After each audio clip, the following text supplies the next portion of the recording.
Hi friends, আমি doctor Faizul হক। আজকে গুরুত্বপূর্ণ একটি বিষয় আপনাদের জানাবো। ওই দিনকার রাস্তায় আসার সময় দেখলাম যে বড় একটা পোস্টার লেখা, আপনি কি বিয়ে করতে ভয় পাচ্ছেন? তো মাথার ভিতরে একটা প্রশ্ন আসলো, বিয়ে করতে ভয় পাচ্ছেন মানে কি? যাই হোক, তো এই বিষয়টা নিয়ে আমি আলোচনা করব আজকে। অনেক তরুণদের মধ্যে এই বিষয়টি আছে যে বিয়ে করতে ভয় পাওয়া। আমার কাছে যে সকল পেশেন্ট আসে সাধারণত সেক্সুয়াল প্রবলেম নিয়ে বা যৌন সমস্যা বলেন, যৌন রোগ নিয়ে আসে। হ্যাঁ, যারা তরুণ এখনো বিয়ে করেনি, অনেকের মধ্যে এই প্রশ্ন আছে, ডক্টর আমি বিয়ে করার পরে আমি কি পরিতৃপ্ত করতে পারবো কিনা, বা আমি কি আমার দ্বারা কি আমার ওয়াইফ সুখী হবে কিনা, ইত্যাদি ইত্যাদি। তারা বিভিন্ন টেনশনে থাকে। অনেকগুলো কারণে মানুষ বিয়ে করতে ভয় পায়। এর মধ্যে একটা আছে যে আমি চাকরি করি না, আমার টাকা পয়সার অবস্থা কম।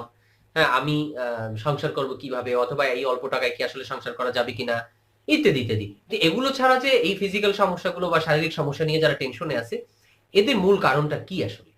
আপনাদের একটা অদ্ভুত তথ্য জানাই যে আমাদের কাছে যে সকল তরুণরা আসে, তাদের মধ্যে কমপক্ষে 95% তরুণ, 95% 100 জনের মধ্যে 95 জন রোগী, যারা রোগী হিসাবে আসেন, সুস্থ।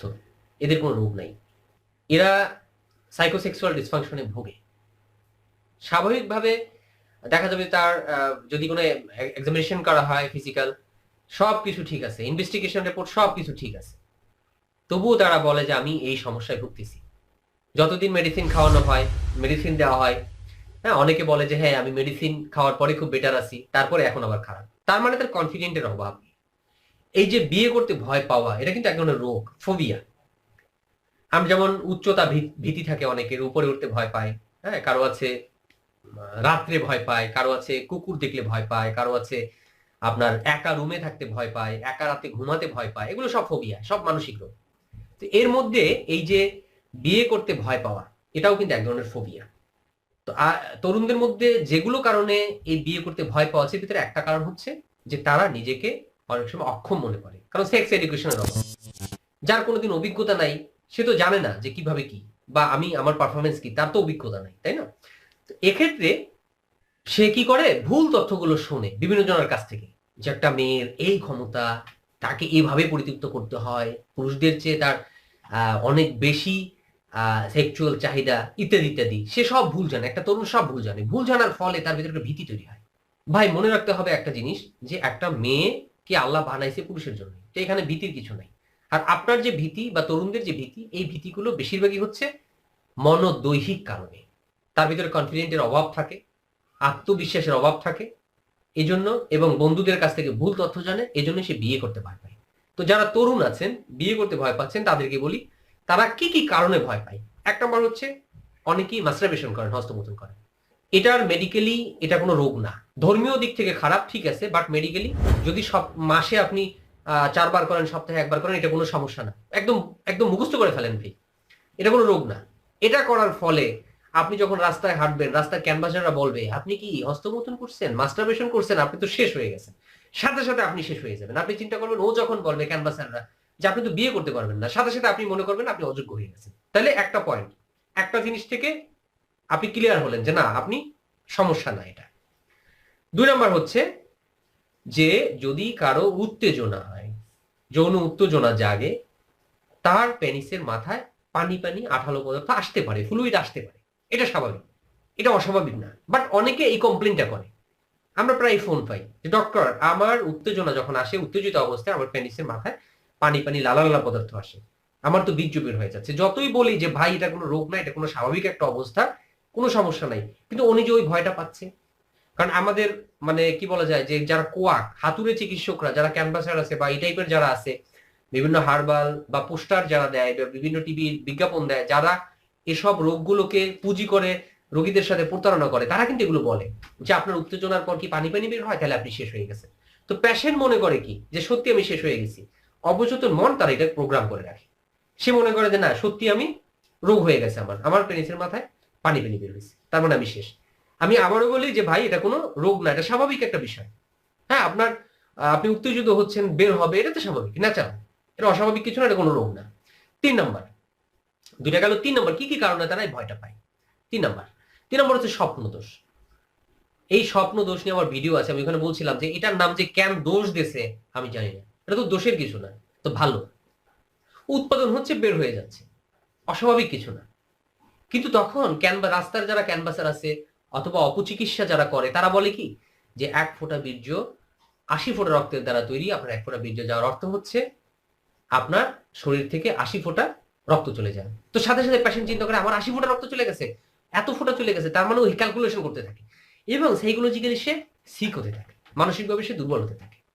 আবার আপনাদের আর একটা তথ্য জানাই, সেটা হচ্ছে যে অনেকে বলে, এটাও ওই রাস্তার ক্যানভাসাররা, আমি মাঝে মাঝে দাঁড়ায় দাঁড়িয়ে শুনি, হ্যাঁ, যে ওরা কিভাবে মানুষকে বিপদে ফেলে, কিভাবে ঝামেলায় ফেলে শুনি। তো ওরা মাঝে মাঝে বলে যে একবার স্বপ্নদোষ হওয়ার অর্থ হচ্ছে 80 বার সেক্সুয়াল ইন্টারকোর্স করার সময়, ওয়াইফের সাথে সেক্স করার সময়। তো পেশেন্ট মানসিকভাবে খুব দুর্বল হয়ে পড়ে, মানসিকভাবে ভেঙে পড়ে, যে মানে তরুণ মানসিকে ভেঙে পড়ে, ও তো জানে না, এই এডুকেশনটা কোথাও শিখে নেয়, সে মানসিকভাবে ভেঙে পড়ে যে আমি আমার এতবার স্বপ্নদোষ হয়েছে, তার মানে আমি তো শেষ হয়ে গেলাম। তা আমি এদের জন্য বলছি যে না ভাই, স্বপ্নদোষ একটা স্বাভাবিক প্রসেস, এটা কোনো রোগ না। আমার আরো ভিডিও আছে স্বপ্নদোষ নিয়ে, আপনি দেখুন।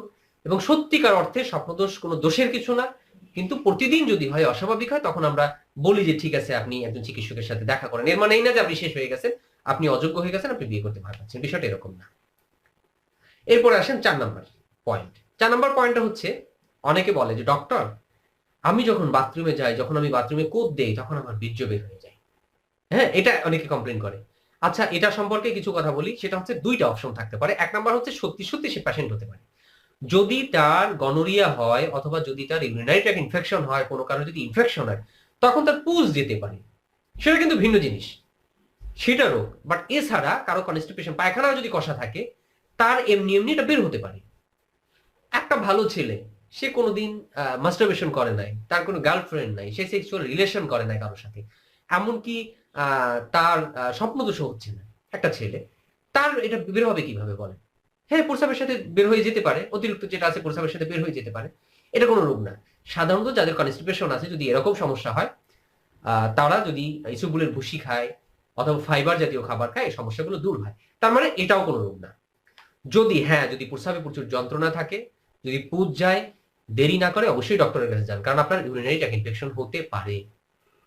বাট আপনি সুস্থ মানুষ, মাঝে মাঝে আপনি বাথরুমে যাচ্ছেন, আপনি প্রস্রাবের সময় কোদ দিচ্ছেন, আর আপনার প্রস্রাবের সাথে এভাবে বীর্যের মতো বের হচ্ছে, ভাতের মারের মতো পাতলা পাতলা বের হচ্ছে, সাথে সাথে আপনি ভয় পেয়ে গেলেন, আমি মনে হয় শেষ হয়ে যাচ্ছি, সব বের হয়ে যাচ্ছে। না রে ভাই, উৎপাদন হইতেছে, হ্যাঁ, উৎপাদন হইতেছে অটো।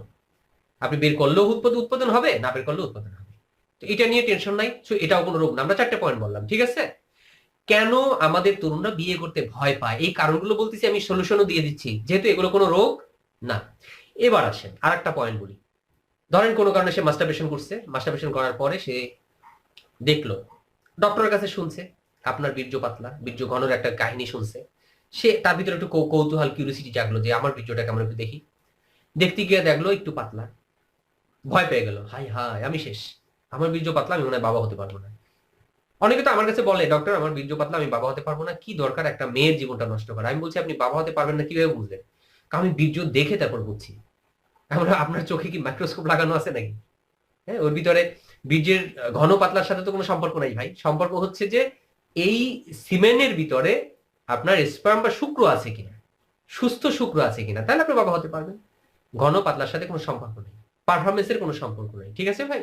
তাহলে এটা বুঝলেন তো, ঘনর সাথে পাতলার সাথে কোনো সম্পর্ক নেই। তবে ঘন করার জন্য কিছু খাবার আছে যেগুলো এটা সাহায্য করে, ইউনানি আয়ুর্বেদিক কিছু এরকম মেডিসিনের ইউজ হয়, এরকম কিছু হার্বস আছে, কিছু খাবার আছে, এর ভিতরে খেজুর একটা, দুধ, তারপরে আমার আরো কিছু ভিডিও আছে খাবার নিয়ে, আপনারা দেখে নেবেন, ওইখানে বিস্তারিত বলা আছে, এটা খেতে পারেন আপনি।